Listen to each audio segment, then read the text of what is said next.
Hello everyone, welcome back to my channel, Happy Feet Living in Japan.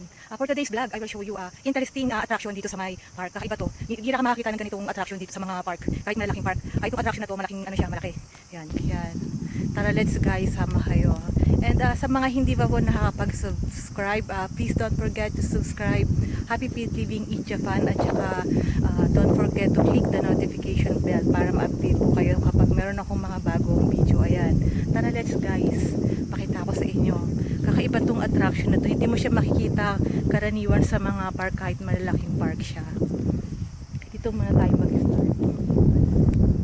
Yan. Etong ano na to, heart na yan. Ang tawag nila dyan is Lovers Sanctuary. Right?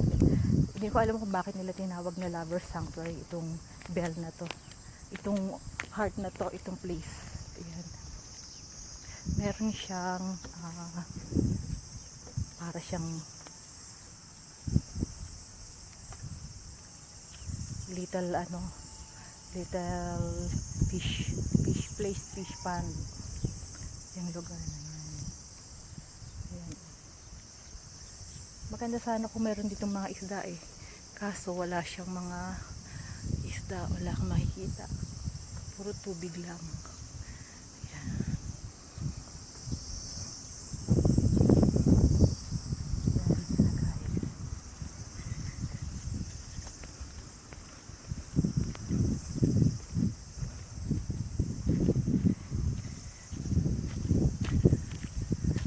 Etong bench heart shape din siya, gawa din siya sa heart shape. Ayan, ayan. Tapos ito ang Lovers Sanctuary. Ayan, ito, ayan, etong bell. Siguro tayo magbibis na.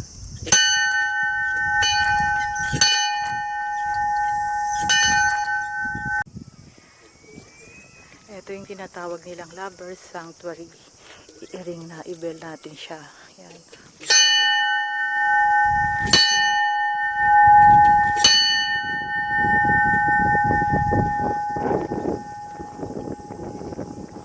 Ayan, ito courting heart siya, and then sa gitna, bell. Ayan. Hindi ko alam kung bakit Lovers Sanctuary itong lugar na to, itong place o area na to. Maganda panahon ngayon na mainit, medyo mainit siya. Pero okay lang, hindi siya ganun ka alinsangan.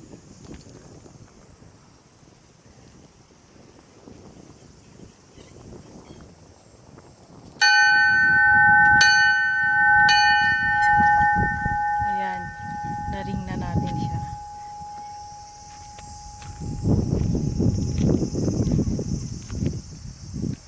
Sa gabi, meron siyang ilaw, umiilaw yan. Diba? Para siyang Christmas light, umiilaw siya. Ayan. Meron siyang estatwa ng mermaid, sirena. Ayan.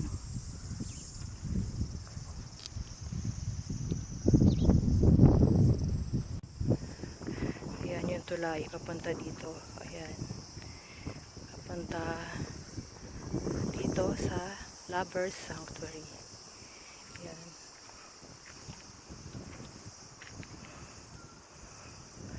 Tapos ang sinasabi ko sa inyo na kakaibang attraction dito sa park.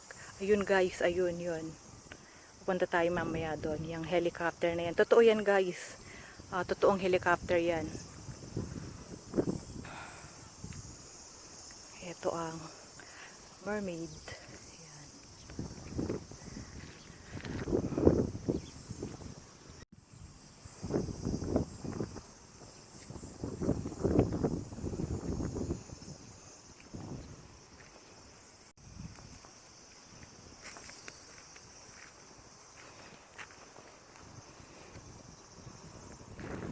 Maganda sana kung meron ditong mga isda na koi fish.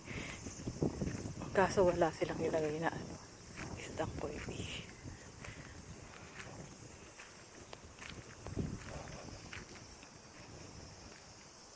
Yan, balik na tayo. Punta na tayo dun sa main attraction nila, yung helicopter. Tapos dito tong ano na to, etong paligid na yan, yung ano na yan. Merong release ng tren dyan. Kaninang umaga, mga ano lang eh, half day lang yata. Meron, pinapa-under nila yung ano, train rides para sa mga namamasyal. Ngayon stop na, mainit. Pero pag holiday, Saturday, Sunday, yan, hanggang ano yata, 3-4 maghapon.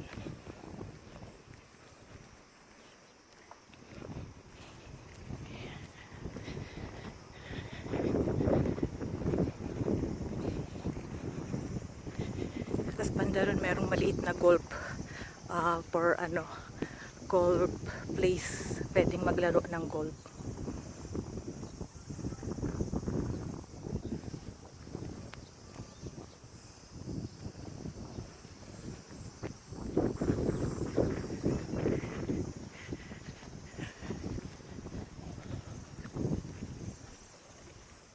Ayan, punta na tayo dun. Yun yung ano, helicopter.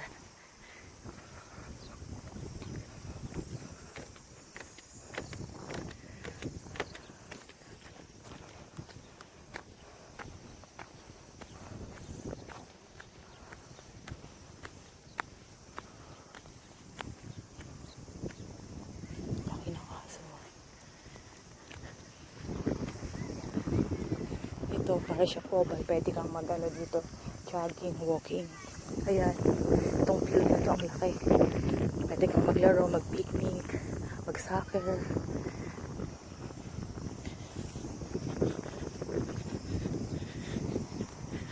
Ayan yung release ng tren, oh. Diyan dumadaan yung maliit na tren.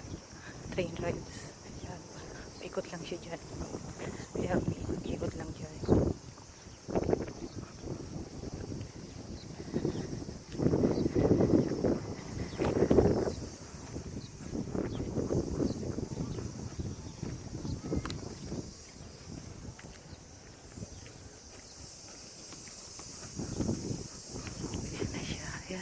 Ayan yung ano,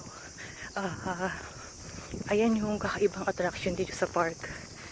Etong helicopter na to. Ang tagal ko na siya nakikita dito. Pero hindi ko alam yung ano niya, history niya. Sinisearch ko sa internet yung history niya, hindi ko makita. Etong helicopter na yan, ayan, malaki ng hélice. Itong helicopter to guys. Old, ano na siya, old helicopter. Number 18. Ayan. Ayan ang hélice hanggang dyan. Oh. Ayan. Ayan ang hélice niya. Ito. Ang name ng helicopter na to is V-107A helicopter. Ito siya. Ayan. Hindi ko siya maintindihan kasi Japan siya. Ito na lang. Ito yung side. Ano niya. WH. The History of Victor. 1966-2002. Katori 1. Azuma 2. Akagi 1. Kazusa 2. Caesar 1. Kawasemi 3. Kawasemi the third or Kator. Ayun. Ito. Meron nakasulat to. Sayonara Victor. Last flight niya guys is March 25, 2002. Yung huli siyang nagamit o yung last flight niya. March 25, 2002. Pero etong ano niya, since 1966 siya. 1966 to March 25, 2002. Etong helicopter na to. Para siyang ano, military helicopter na ginamit sa mga ano, fuel 500 US gallons. Ayan. Medyo na ano na malabo na yung nakasulat. Tapos ayan. JG 1818 Last Victor ABN Kingfishers. Ayan. Last Victor ABN Kingfishers. Ayan. Totoo siya guys. Totoong helicopter yan. Ayan ang ano niya. Ayan ang hélice niya. Yan ang hélice niya. Ito ang back niya. Ito ang likod.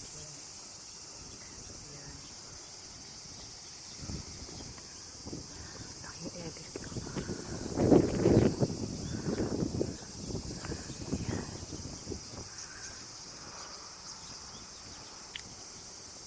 Dito lang siya naka-display itong helicopter na to.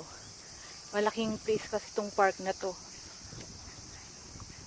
Kasyang-kasya, pwedeng-pwede i-display dito yung ganito kalaking helicopter. Yan, Last Victor AVN Kingfishers. Yan, sa loob niyo.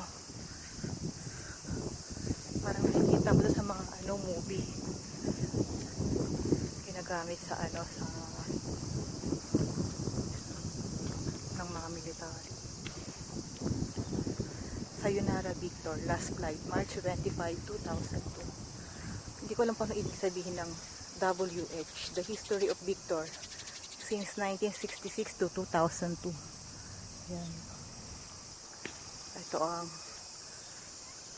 pilot's place seat. Yan.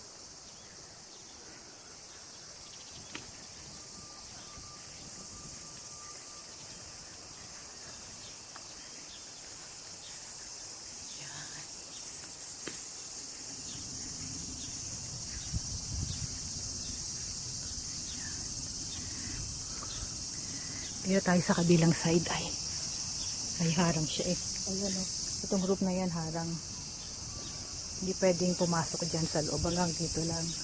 Ayan o. Blade serial number KIP1828.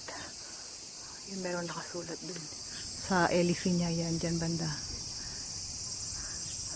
148.7 1503234. Blade serial number KIP1828. The history of Victor 1966-2002. Ito. Yan. Nasaan kaya yung niya? Yung pinaka main door, no? Mukhang ito ang pinaka main door. Yan, yung may yellow. Yan.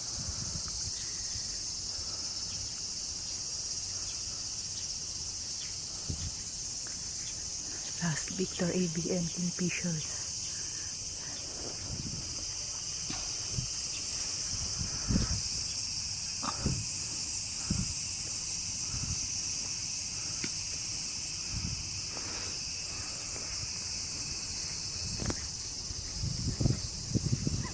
May mga tao sa park naglalaro, naglalakad.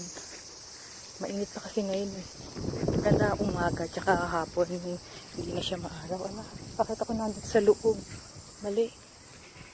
Mistake. Ay. May harang pala. Siya. Ayan. Po yung kakaibang attraction dito sa may park yan.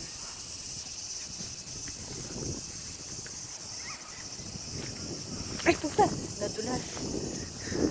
Kaya tingnan ko madulas. Madulas yung damo. Sinilas ka nga. Ayan. Thank you for watching guys. Sa mga hindi pa po nakakapag-subscribe, please don't forget to subscribe. Happy Pete living in Japan. Yan. Sa mga nanonood ng vlog ko, thank you. Sana continue watching my vlog. Yan. Thank you guys. Ciao. Ganyan ang itsura ng engine.